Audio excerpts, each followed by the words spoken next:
welcome. This is Behind the Scenes, February 12th, 2026, a real-time reflection from the writing process of my memoir. Tonight I cried a little bit while writing, but it wasn't like sad tears. It was joyful tears, like meaningful tears, if that makes any sense. I don't know, like peace and content. It's the quiet kind that comes when truth settles deeply into your soul, into your spirit. I was in the middle of drafting my chapter 1, and it was the part where I was writing about my childhood, moving from the hook into the early years, and I had to write about being 6 or 7. I've never really spoken those words before.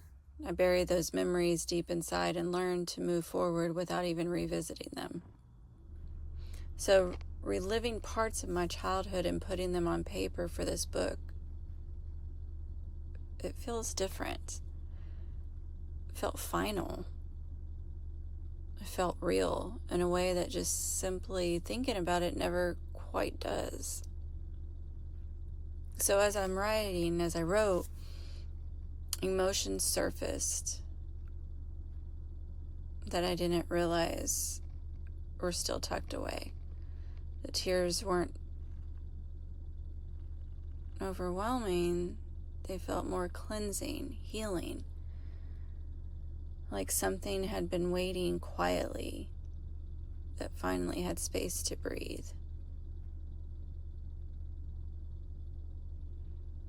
A moment where I paused and I sat there thinking, wow, I went through a lot.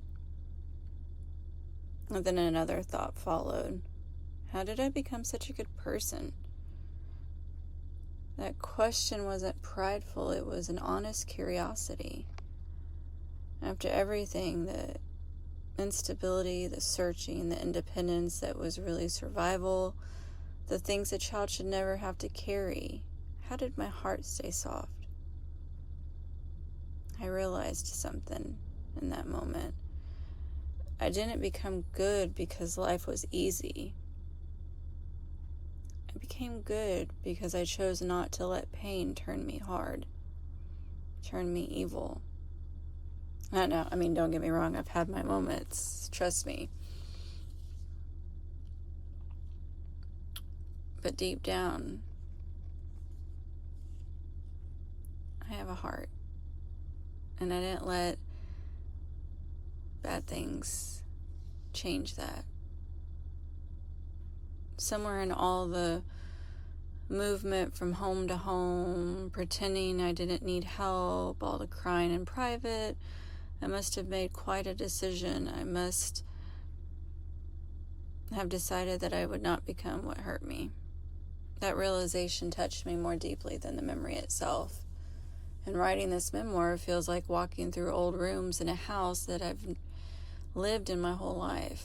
But this time, I was walking through the house with the lights on. I'm not re-traumatized, and I'm not spiraling down. I'm simply aware of how much I survived,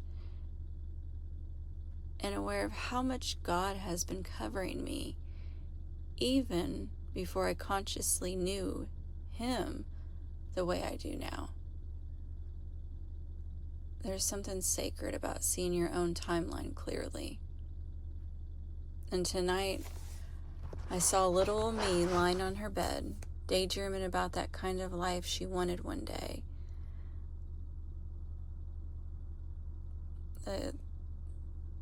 The happy family life. She didn't know what she would endure. She didn't know how much she would carry. But she still dreamed. And that right there might be the most beautiful part.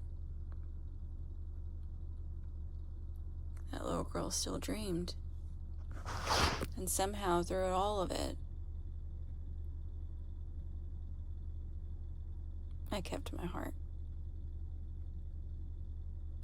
That alone feels like such a blessing, a true miracle. Thank you, God. I love you. That's where I was that day. But I'm still building, and I'm still learning, and I'm always trying to keep positive and move forward. Thank you for being here today. Until next time, ta-ta.